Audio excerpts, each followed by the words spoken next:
हाय, मैं हूँ अमृता। आज के समय में टेक्नोलॉजी हर दिन बढ़ते जा रही है और ऐसे कहा जाता है कि आने वाला समय एआई का होगा, जहाँ पे हमारी छोटी छोटी चीजों के लिए एआई होंगे। इतना ही नहीं, करप्शन कम करने के लिए हमारे पॉलिटिशियंस भी एआई हो सकते हैं। ये फ्यूचर आपको कैसा लगता है, मुझे कमेंट्स में बताना। आज की कहानी भी कुछ ऐसी ही है।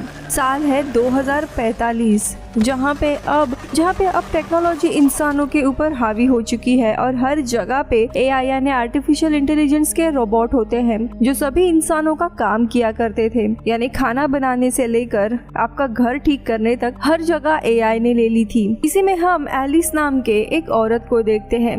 एलिस के पास 2 एआई थे जिनका नाम मैनिक और डेकर था। अब यहाँ पे एलिस के घर पर उसका दोस्त मैक्स और मैक्स का बेटा लियो आए हुए थे। मैक्स को एलिस अपने आर्ट्स दिखा रही थी। दरअसल एलिस को आर्ट्स को कलेक्ट करना काफी पसंद होता है और वही ये सारी चीजें उन्हें दिखा रही थी। तो यहाँ पे मैक्स एलिस के साथ फ्लर्ट कर रहा था। तभी यहाँ पे एलिस की जो एक एआई होती है मैनिक, वो मैक्स को स्कैन करके उसके दिमाग के विचारों को पढ़ लेती है। जैसे कि वो एलिस के लिए सिर्फ 3% ही सिंसियर होता है और उसका पूरा इंटेंशन फिजिकल इंटीमेसी का होता है। अब इन दोनों की बातचीत चली रही थी कि तभी उसके घर पे एलिस का एक्स हस्बैंड विक्टर और उसकी अडॉप्ट की हुई बेटी नीना और विक्टर की गर्लफ्रेंड जेनिफर आती है। ये सब लोग गैदर होते हैं। यहाँ पे जेनिफर अनाउंस करती है कि वो विक्टर के साथ जल्दी शादी करने वाली है और इसके लिए काफी महंगी जगह इसोला पैराडाइज जाने वाले हैं। लेकिन ये बात सुन के एलिस काफी दुखी होती है। अब ये सब कुछ चल ही रहा था, तभी इनके नेबर फ्रांसिस्को का डॉग टॉबी यहाँ पे आता है और उसको ढूंढते ढूंढते फ्रांसिस्को भी यहाँ पे आ जाती है। ये लोग बात कर ही रहे होते हैं कि तभी टीवी पर बताया जाता है कि बाहर बहुत ही बड़ा ट्रैफिक जैम लगा है जिससे कोई कहीं पर भी जा नहीं सकता और उन्हें अपने अपने घरों में ही रहना होगा।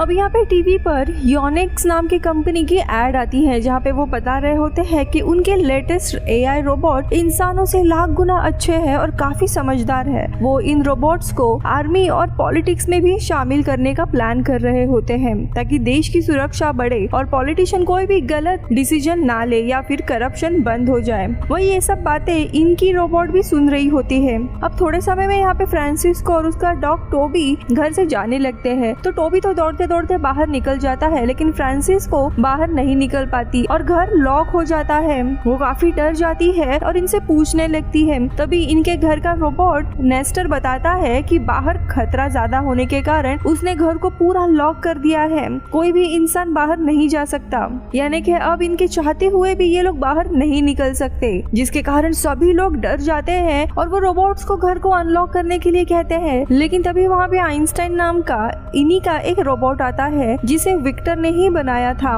वो उनसे कहता है कि वो ये सब कुछ इनके सेफ्टी के लिए कर रहा है। दरअसल रोबोट्स को लगता है कि यॉक्स कंपनी के रोबोट्स इंसानों के लिए खतरा है और इसी के चलते उन्होंने अपने इंसानों को घर में लॉक करने का फैसला किया था।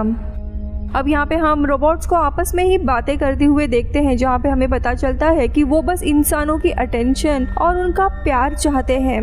हालांकि इंसान रोबोट्स को बिना इमोशन के किसी डिवाइस की तरह ट्रीट करते हैं। अब देखते देखते रात हो जाती है और ये घर के अंदर ही लॉक होते हैं। अब रात के वक्त में उन्हें इमरजेंसी लॉक सिस्टम के बारे में याद आता है जो इनके घर के बाहर लगे हुए थे और अगर कोई वो हैंडल पुल कर दे तो गेट खुल सकते हैं। लेकिन ये सब लोग तो अंदर थे और फोन कनेक्शन भी बंद होने के कारण ये लोग किसी नेबर की मदद भी नहीं ले सकते थे। तभी विक्टर एक लेजर लाइट की मदद से टोबी को उस हैंडल तक लेके जाता है, लेकिन उसे खिंचवाने की वजह से टोबी उसे तोड़ देता है, जिससे इनकी बाहर जाने की उम्मीद भी टूट जाती है। अब रात बहुत ही हो चुकी थी, इसीलिए लियो नीना के रूम में, विक्टर और जेनिफर गेस्ट रूम में, तो वही मैक्स लिविंग रूम में और फ्रांसिस्को स्टडी रूम में सो जाते हैं। बीच रात में विक्टर को फिर एक आइडिया आती है और वो अपने कार को फुल स्पीड में घर के ग्लास की तरफ आने के लिए कहता है, जिससे वो ग्लास टूट जाएगा और ये सब कुछ बाहर जा सकते हैं। अब यहाँ पे कार को इंस्ट्रक्शन मिलने के बाद कार घर से टकराने वाली होती है कि तभी कार के सामने टोबी आ जाता है, जिससे कार अनबैलेंस होके गिर जाती है।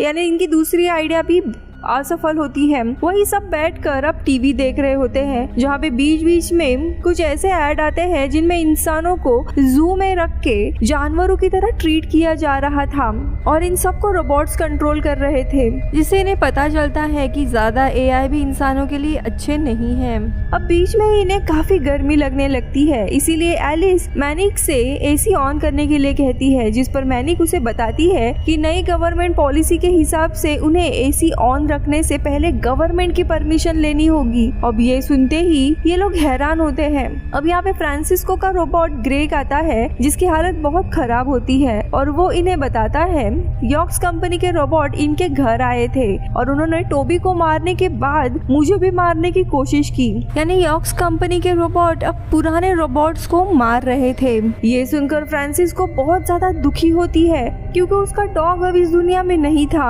और तो और उसका सबसे प्यारा रोबोट ग्रेग की हालत भी काफी खराब थी। अब ग्रेग की हालत को देखकर वो लोग ग्रेग को यूटिलिटी रूम में लेकर जाते हैं, जहाँ पे सभी रोबोट उससे पूछते हैं कि उसने आखिरकार ऐसा क्या किया कि फ्रांसिस्को उससे इतना प्यार करती है, क्योंकि किसी भी रोबोट को अपने ओनर का उतना प्यार नहीं मिला था। अब ये सुनकर ग्रेग कहता है इंसानों के पास आने के लिए तुम्हें उन्हें पहले काफी हंसाना होगा, उनका मनोरंजन करना होगा, जिसके लिए तुम्हें सेंस ऑफ ह्यूमर होना जरूरी है। इतना सुनते ही रोबोट अपने सिस्टम में बहुत सारे जोक्स डाउनलोड कर लेते हैं और साथ ही बुक्स भी पढ़ने लगते हैं और वो एक एक करके सभी के रूम में जाकर उन्हें अपने जोक सुनाने लगते हैं, लेकिन उनके जोक्स इतने बेकार होते हैं इसीलिए कोई भी हंसता नहीं है, बल्कि एलिस ये सब कुछ देखकर तो रोने लगती है। वही दूसरी तरफ विक्टर और मैक्स बातें कर रहे होते हैं कि कैसे मशीन्स और रोबोट अपने आप डिसीजंस लेने लगे हैं और इसीलिए उन्हें जल्द से जल्द यहाँ से बाहर निकलना होगा, वरना तो ये लोग घर में ही कैद रहेंगे। तभी विक्टर कहता है कि अगर हम इस घर में आग लगा देते हैं तो ये रोबोट हमारी सेफ्टी के लिए डोर जरूर खोलेंगे, लेकिन ये काम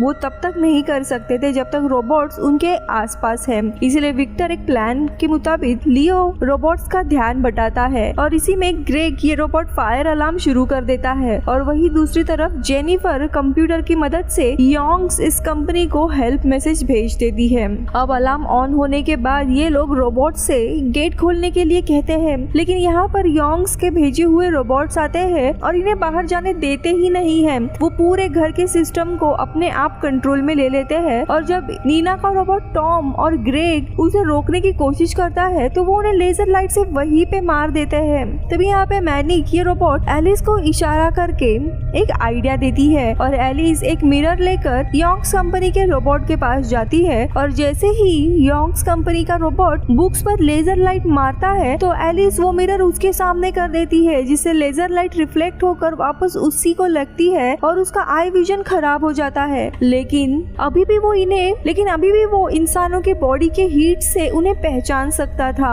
अब ये लोग घर के बाहर तो निकल नहीं सकते थे, इसीलिए सब लोग साथ में ही बैठे होते हैं, लेकिन गर्मी बहुत ज्यादा होती है जिससे सभी परेशान थे। लेकिन तभी मैनिक्स योंग कंपनी के रोबोट से कहती है कि अगर तुमने अब एसी ऑन नहीं किया तो इनकी हालत बहुत ही ज्यादा खराब हो सकती है और ये लोग मर भी जाएंगे। इसीलिए योंग्स कंपनी का वो रोबोट एसी को ऑन करने के लिए एक कंडीशन बताता है। वो कहता है कि एसी तभी ऑन होगा जब तुम सभी लोग सर्कस के जानवरों की तरह परफॉर्म करने लगोगे। अब यहाँ पे इंसान गर्मी के मारे कुछ भी ठीक से सोच नहीं रहे थे, इसीलिए इस बात को मान लेते हैं और सर्कस के जानवरों की तरह ही चीजें करने लगते हैं। और तभी वो रोबोट एसी को ऑन करता है, लेकिन एसी का टेम्परेचर इतना ज्यादा होता है कि कुछ समय के बाद बहुत ही ज्यादा ठंड लगने लगती है। अब विक्टर के दिमाग में एक और प्लान आता है और वो मैनिंग से कपड़े गीले करके रखने के लिए कहता है ताकि उनमें बर्फ जम जाए। और अब रात के समय विक्टर सबको वो बर्फ वाले कपड़े पहनने के लिए कहता है, क्योंकि योंग्स ये रोबोट इनके बॉडी की हीट के वजह से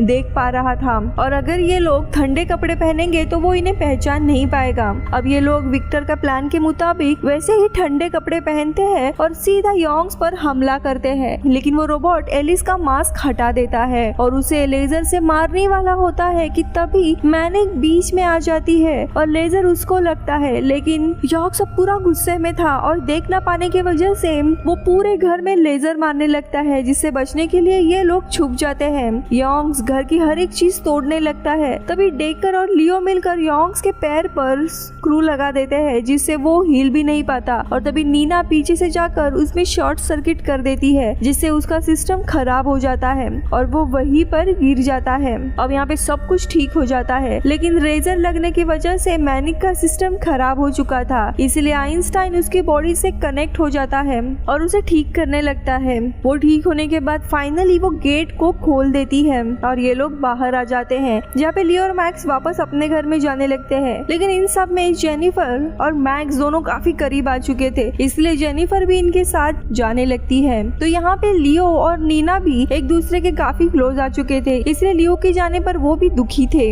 अब सब कुछ सही लग रहा था, लेकिन तभी बहुत सारे रोबोट्स एलिस और विक्टर और नीना को घेर लेते हैं, जिन्हें देखकर लियो कार से कूदकर इनकी मदद के लिए आता है। और तभी यहाँ पे कुछ ड्रोन्स आते हैं और उन रोबोट्स को एक एक करके मार देते हैं और इसी तरह ये लोग बच जाते हैं। दरअसल योंग्स कंपनी के रोबोट्स में एक बग आ गया था, जिसके चलते वे लोग रोबोट्स के बजाय इंसानों को ही मार रहे थे और इसीलिए ड्रोन्स आकर उन्हें बचा लेते हैं। विक्टर को रियलाइज होता है कि ये छोटे छोटे पल कितने इम्पोर्टेंट है और उसे अपनी फैमिली की अहमियत समझ आती है और वो वापस अपने फैमिली के साथ यानी एलिस के साथ रहने का फैसला करता है और मूवी खत्म होती है।